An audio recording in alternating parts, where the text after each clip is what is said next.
Welcome, everybody, to our Inspiring Leaders podcast.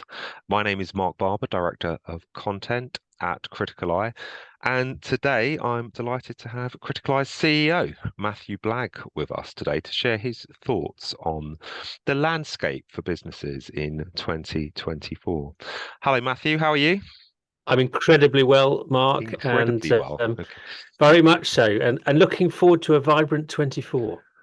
Okay, well that'd be good to get into because I think there are a mix of opinions around what 2024 looks like. I mean, if we use that as a starting point, because it is a chat about the landscape, what sort of picture would you paint in terms of the complexity, I guess, that businesses are facing at present? I think that's the word for 24. It's complex, where all bets are on the table. I think you can make a strong case for faster economic growth, and you can make a strong case for deceleration. And I think that makes it particularly difficult for leaders to navigate, and it makes it particularly difficult to drive long-term strategy, which is, the trend of last year was to become more tactical. And I think we're going to start the year in that vein. I think the hope for the year is actually, as you get into the second half of the year, opportunities accelerate. So for me, the key thing for leaders sitting right now is to start really fast, drive hard in the business, and position yourself for an uptick as you get into the second half of the year. I think the caveat behind that is the geopolitical landscape is going to be weird, isn't it? Because you've got multi-elections coming through. Yep. The question mark around interest rates, are they going up, down? There's strong cases for both, which oscillate almost on a daily basis. I don't think that will change. I think that you've got the cost inflation still coming through, and there's still a huge amount of uncertainty. So I think that the backdrop is, I think that you're starting to the year, I think, with some clarity around the sort of, it's going to be complex. I think you could see an easing of some of that complexity to create more opportunity, or you could see a hardening, and that makes it more difficult in terms of how you plan. Okay, let's try to unpick some of those comments. I mean, around interest rates. So if you look at the UK, there's a view, if you speak to a number of economists and advisors, that we've kind of bottomed out. We can expect interest rates to come down, but then you've still got a high inflationary environment, and arguably, say in the UK, it's much stickier inflation than maybe when you look at, say, the US or across the EU. What's your take on that, and But from a business perspective? Well, the one thing that you and I both know about economists is that they're brilliant at telling you why things happened after it happened. They're not necessarily great forecasters, and the better economists are very open around that. I think that what you can say is that there is more chatter around the fact that interest rates might have plateaued or might come down. Yeah. But inflation is still retaining relatively high position. The cost of capital is still going to come through more next year than this year, simply because of the amount of debt, whether that's household debt or corporate debt, coming on the market, and that's going to drive cost inflation through organisations. So I think it's the tricky to read which way it will go. And I suppose that then links back to this geopolitical scenario. You've got elections coming through. What implication does that have? It's difficult to read. I think you've got to watch wage inflation very closely. If wage inflation doesn't come down and continue to come down, I think you're going to see interest rates holding or higher. And that's the big question mark. Employment's an interesting one as well, isn't it? Absolutely. And again, it's been pretty resilient. So there has been a lot of expectations. It has been, and I think that, I mean, what I can tell you is that across our Criticaleye landscape, sort of operational performance is absolutely at the front line of everyone's viewpoint. Organizational structures, making sure they're optimum. I mean, in an environment where capital is more expensive, sort of optimization remains key. So if you do look at sort of key metrics for this year, you're going to want to make sure that you're operating in a tight position. And that generally doesn't mean to say that you're going to have an excessive headcount. So the likelihood is that it will remain a relatively tight environment. That doesn't mean to say, though, that you won't have wage inflation, because you've still got some structural things coming through and through that might take time, and you've still got skill shortages. So Yes. I think you've got a complex landscape where you are seeing unemployment tick up a bit, but not extravagantly. But there is still pressure in terms of the right resources in the right place, and I don't think that's going to change anytime soon. Yeah, I mean it's interesting. So looking at some of the research that we conduct at our retreats, and we've just had our CEO retreat, our CFO retreat, and our Asia leadership retreat. We ask people to identify the sort of top areas that they're prioritizing over the coming year, and in each of them, within the top five, you've got improved business performance and new tech, which includes, as you would imagine, the term of the year, AI, and machine learning.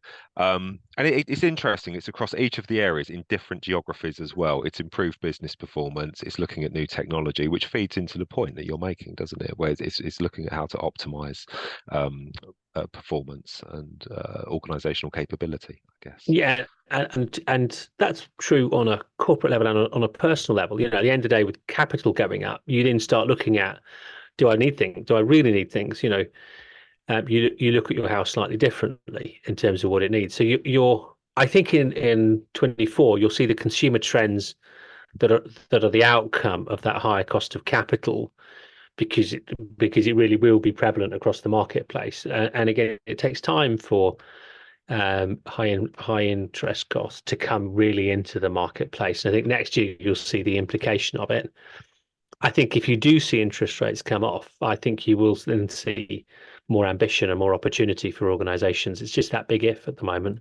And with elections, historically, when you've got elections, it's the year after the elections where the economic return comes. And probably that's the case over the next 12 months. Yeah, yeah, and just to illustrate that, so you've got the election in Taiwan, which obviously feeds into tensions between the US and China. Obviously, there's the US election.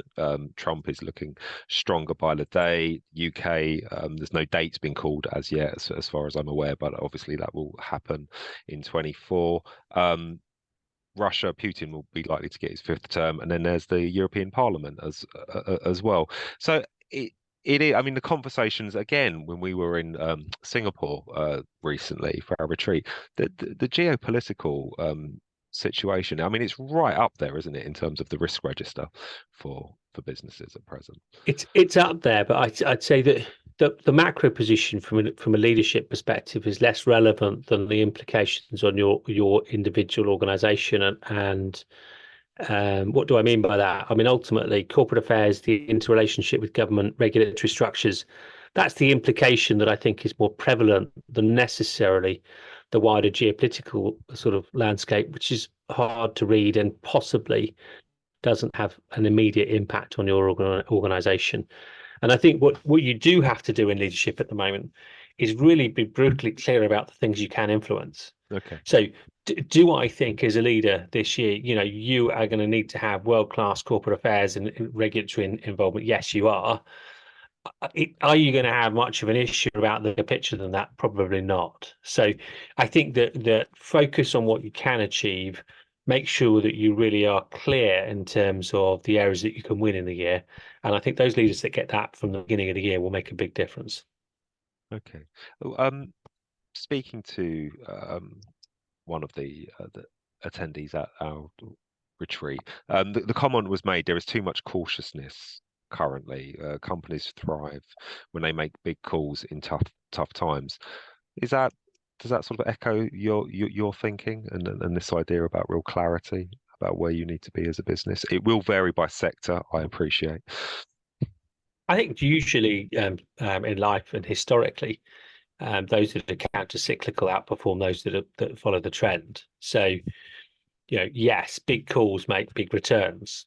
The only thing is that there's history is listed with a huge number of people who made big calls at the wrong time.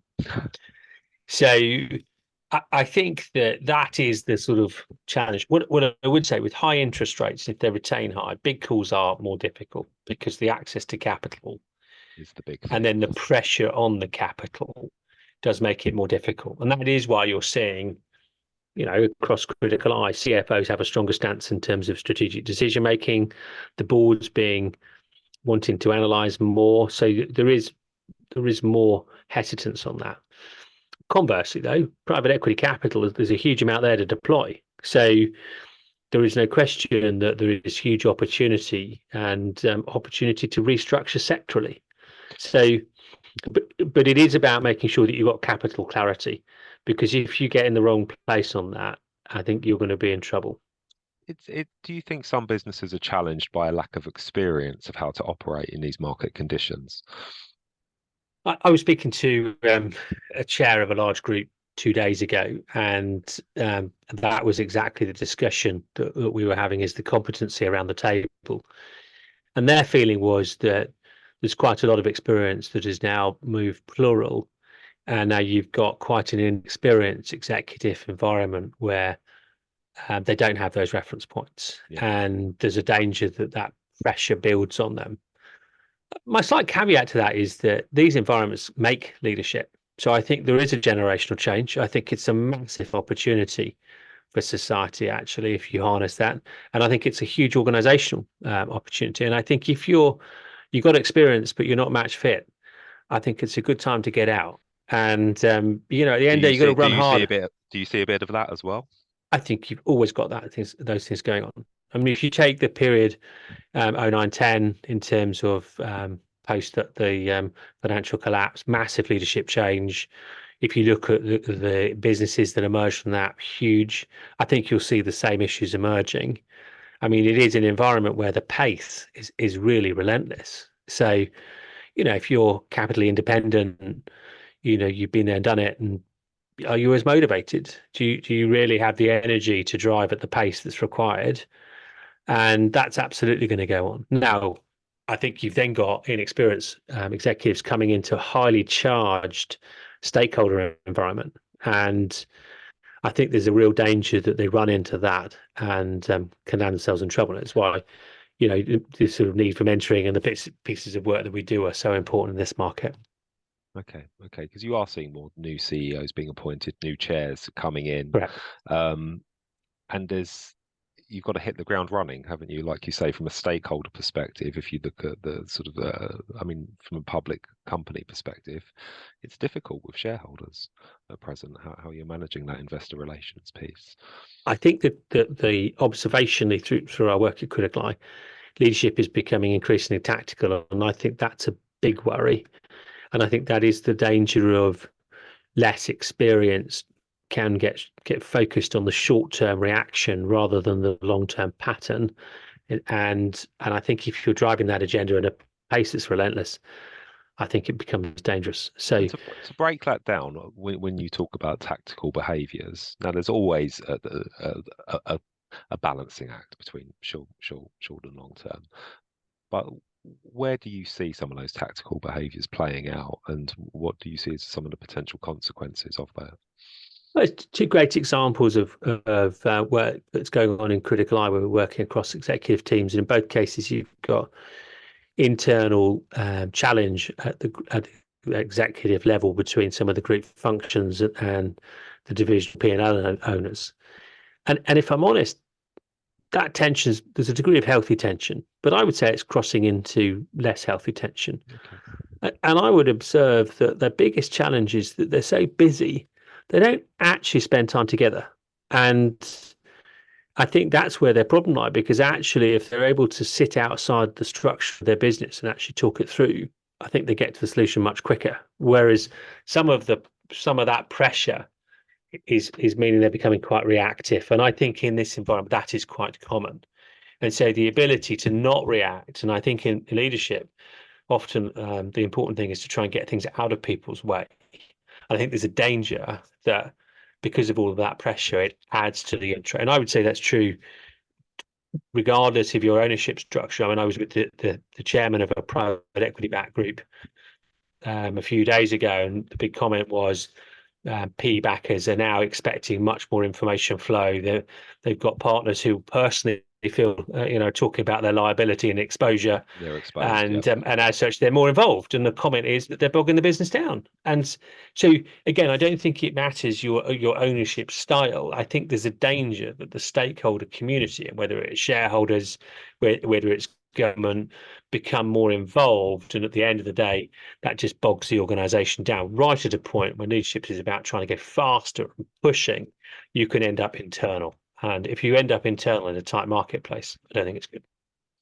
Who should be driving that conversation so that the senior leadership can step back and just take a look at that medium to long-term view of what's happening in the business? Because again, business doesn't stop. There are results that need to be delivered. But from your perspective, in an organization that's high performing, who's leading that conversation so that there is a moment to pause, reflect, and look at the business maybe from a sort of bird's eye perspective? I think that, Mark, it's situational, isn't it? I mean, if you take Criticaleye, we would have examples where that the chair is leading that and the board itself is driving that agenda, and then we'd have examples which are the opposite of that, where the CEO is leading that and the board probably are more short term. And so I don't think it's necessary there is one example. What I do think is that you need a balance between the two. And I think if you've got a chair that is quite balanced, you probably have a more operational CEO that works extremely well. And I think conversely, what I think does come down to the sort of interrelationship between chair, CEO, and CFO is heightened in this environment. So the alignment between the three, that doesn't mean to say challenge and difference of opinion, but common goal and common purpose. I think what you are seeing is when that isn't aligned, it ripples from there very fast. Yeah, yeah. It seems I was having a conversation earlier today about, actually it was around um, tech. I mean, we've heard it sort of repeatedly in different conversations throughout the year. Obviously, Gen AI has been the big one, but the conversation was around knowledge gap on on on boards. And again, look, it's going to vary, but is that something you're hearing in terms of maybe that potential frustration between exec, chair, and NEDs around business models are changing fast? Where is the understanding of the business from the chair and non-executive directors? Is that a danger in this environment when you get those gaps in understanding as business models change so quickly? I think that for 24, I think the biggest challenge is just the volume of things you can have that you're really running. And I think where the frustration comes in is where you get different views in terms of the volume of things that can be achieved, and you don't prioritize. And so for me in 24, it's going to be quite binary. Those organizations that are really clear on what the core things are they need to achieve and deliver against them and actually wash everything out of the way, I think they're gonna really outperform. And I think where you've got too many things coming into leadership teams with too many angles, I mean, there's no question that there's still a massive amount of burnout. There's a massive challenge on the organizational structure. So simplification will continue to be absolutely key. And I think technology plays a huge role in that. Yeah. Yeah, it's an interesting point there that you made about simplification, and also I guess for CEOs and senior leaders, prioritization, because you can get dragged down, can't you? You're going to get dragged into things, and I guess understanding where where you can create real impact is going to, it's always important, but it's going to be key, isn't it, for 24? I think that for leadership through an organization is, I think, always vitally important, but when 24 is going to be just massive, because if you look at sort of you're on 24/7, so there's a danger that you just caught up being sort of tactically doing things, and actually the point of it is you've got to know what's important and make sure that energy goes in there and that you're fresh. And what I'm increasingly seeing and talking to leaders about is their energy levels, and you can almost track organizational performance by the energy levels of the leadership, and as you get towards sort of that tide element, the decision making comes down, and that's through an organization. Same with management. So for me, those organizations that get that energy level right and understand the energy capability of the organization and the pace that it can go at, I think will absolutely outperform. Um, the people agenda, just to sort of build out on that a little bit, we hear in terms of areas that businesses are prioritizing. If you care to just take a look at our research, and I urge you to do look at our website and our different pieces of research. But I just take the Asia leadership research we just put out. Top priorities for the year. So third in that order out of the top five, strengthening leadership capability; four, retaining key talent and developing skills; five, culture. It is that it's the people agenda, isn't it? It's how to try and get that right, and the focus that's given. We keep coming back to it, don't we, again and again? Why do you think it's sort of really front of mind at present? Well, I mean, Criticaleye has been going over 20 years, and I don't think that's changed. I don't think in 20 years' time it will change again unless the computers properly take us out, which there's a chance it will, but I don't think in the next 20 years it will. The reality is that you're working with imperfect material, and obviously that through an organization that the people are the sort of the adrenaline driver in terms of change. And I think that you're always going to have this balance between the sort of view at the top and then the operational management and how that manifests itself down on the street. And so that complexity, yes, we've got technology that means that the gap between those two is shorter, but there's a danger then you sit in the turret and have data flows that actually has no humanity behind it. And I don't think you're successful over a long period of time if you lead a business in that way. So I think there would always be that. I think we're at an interesting point around it because looking at where we are now, I think you're into a position where the true culture of the business is probably exposed. I think through a period in the last few years, it's been slightly skewed because you had a sort of a culture that was slightly strange when people sat at home. Now you've got this really interesting dynamic around workforce optimization. You've got really interesting dynamic around the leadership agenda. By the way, that increases the pressure because a hybrid world where both options are there is a really interesting one from a positive negative perspective, because if you take the theory you can meet in person, that human being is more and more important. But of course, the time pressure that creates. So I think every organization in each geography is still grappling with how you get the balance right. And then you get the simple cost-based structures. The reality of it now, if you take the theory that there's now more in-person experience, but that more in-person experience has gone up 60, 70% since pre-COVID.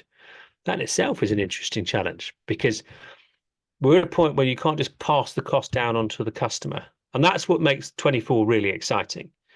We've had a period where I think organizations have just passed cost on. I think you're going to see that be more and more of a challenge, and you're seeing companies break from it, and you'll see private capital come in and disrupt those that have just pushed the price on. So I think sort of businesses where they're running and push things onto customers, I think I would really worry for you in 24. It poses an interesting question as well, because you mentioned chair, CEO, CFO, and obviously that access is essential. But again, the CHRO has a key role to play in this environment. And I mean, do you think in some cases they're getting exposed by the strategic challenges that they're facing in this role? I don't think it's exposed, but I think there is more pressure around the people agenda, and I think that given the fact that capital is more constrained, generally sort of HR budgets are under more threat. But you've got again significant challenges now. You've got sick leave going up, so I think it's complex. I think then you've got organizational restructurings, which is a massive shift. You've got aging workforce in a number of sectors where the competencies are not there. So hence why the people agenda remains key. My personal view hasn't changed. The people agenda is everyone's role. And I think that great HR directors or people directors recognize that. And I think that that's what you need is you need everyone to be involved and recognizing the importance of that culturally. What I do think is that you've got a lot of pressure on HR now that maybe hasn't been there if you take 12 months ago. Yeah, yeah. No, I think that's fair. Again, there seems to be a lot of talk, and we'll see how it plays out around M&A activity over 2024. There seems to be a lot of conversation around opportunity and acquisitions that will be made. What's your take on that? Because I guess so much of that will also depend on access to capital and the funding landscape. But there is a lot of dry powder clearly out there too. There's a lot of dry powder, and there is pent up demand. So, and you've come off a low year. So the sort of analysis is: will 24 be better than 23 from an M&A perspective? Probably. The question of will it be back to the levels it was in 22? Question mark. What I do think is all of our stats say that most organisations are looking at M&A. What I do think is most sectors are consolidating.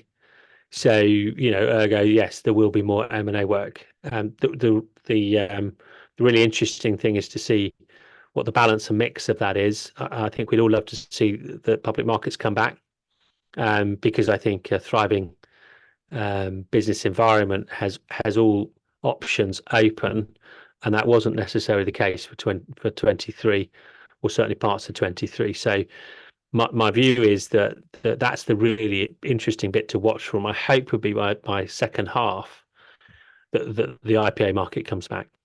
What's your take on where private equity is at present? Do you expect it? Because again, huge amounts of it's widely reported, huge amounts of capital to deploy, but clearly funding structures have been blown up with access to finance being so much more expensive. What's your sort of take on that landscape?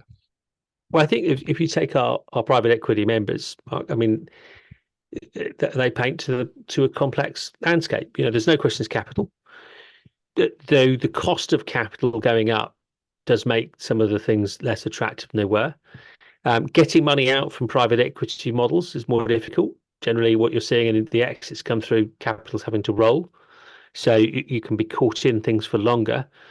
And you've got quite a lot of private equity backed businesses that are going to struggle. So I think if you take a landscape, there will be more private equity capital deployed next year, because I think that opportunities will become clearer. You're seeing quite a lot of things coming off the market. So I would expect to see deployment. I think the real question mark is exits. And I think the PE landscape requires the IPO market to come back to properly have a clear exit market plan. And at the moment, that isn't there. So I think that's the thing to track. What you can also say at the moment, there is more pressure exerted by PE owners and the houses themselves on their portfolio companies. And again, I think there's degrees of that's healthy. So a certain degree is healthy, a certain degree isn't. And I think that if you're sitting in a PE house right now, you've got to get that balance right, because if you just push into the leadership and layer things onto them, you're going to slow down and bog down the business. So that's not an easy thing to get right. And I think, again, that's where a new first-time private equity-backed CEO, it can be a very difficult road and path to cross, because unless you push back, you're dead in the water. Yeah. And historically, this is the point where it's more difficult to be a private equity CEO. You've got to hold ground. You've got to challenge more. By the way, that's what the house wants, but it can be pretty brutal and career limiting as well. Yeah, as well a relationship with the chair also. Well, it exposes the competency of the chair. I mean, a good chair will act as a good sounding board. What I would say, and if I go back historically, the period where you can tell a good PE chair is not when they've been running through an easy environment. It's running through a tough environment. We've got quite a lot of PE chairs that have had a kind of easy environment. So I think what you are going to see is you'll see the competency of your chair exposed. If you are a PE CEO and you haven't got a good chair, give me a call. There's just a conversation I had last week around, I guess you could call it a micro trend in US private equity. Currently, the data suggests that there's a lot of I guess, headhunting, poaching of execs from public companies into PE-backed businesses. And the argument, I guess, is that you're trying to get the best talent and get businesses in the strongest position from a leadership capability perspective for when the markets, I guess, accelerate again. It's a good example, isn't it, of sort of the taking that medium to longer term view, because this is a cycle. This is it will turn, and I think I thought it fascinating to sort of hear how some of these PE-backed businesses are planning for when we start moving forward again. I think they've always been aggressive from a people perspective, Mark, and so to a certain extent, I don't think that trend is particularly different to what they've always done. I think the question of whether the returns are there, and they also were shipping more CEOs out, so they are faster to move on the leadership. And I would always point out that the elevator doesn't go just up with private equity; it also goes down. And so it isn't. It's an environment which is complex, and as such, you've got different winners and losers. But it's not an easy time to be in private equity if it's your first time and you haven't got independent capital, because you are then beholden to the owner, and that isn't an easy place to be. Okay. What are your reasons to be optimistic for 24 from a board planning perspective? Where do you think businesses can really get on the front foot this year?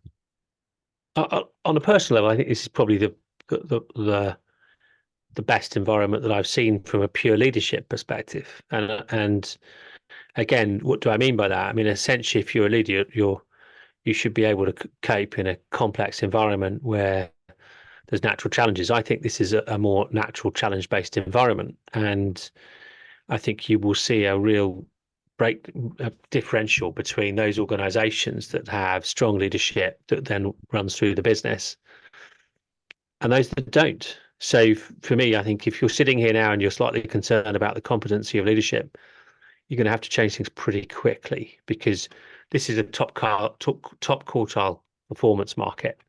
Anyone who's mid quartile is in trouble. Anyone who's bottom quartile is gone. So that's an opportunity, Mark. I mean, I think in a lot of ways, when you have a scenario which tightens up on a marketplace, it creates much more opportunity than when there's free capital available. So capital will flow fast to the winners, and I think that's what you will see fast in 24. Is you'll see huge opportunities for those that are the right side of the curve. Okay. Thank you, Matthew. Always a pleasure to talk this through. We should catch up in 6 months' time and see how it's played out. But thank you for your time, and thank you to everyone else for listening. Pleasure, Mark. Here's to an exciting 24. Absolutely. Thank you.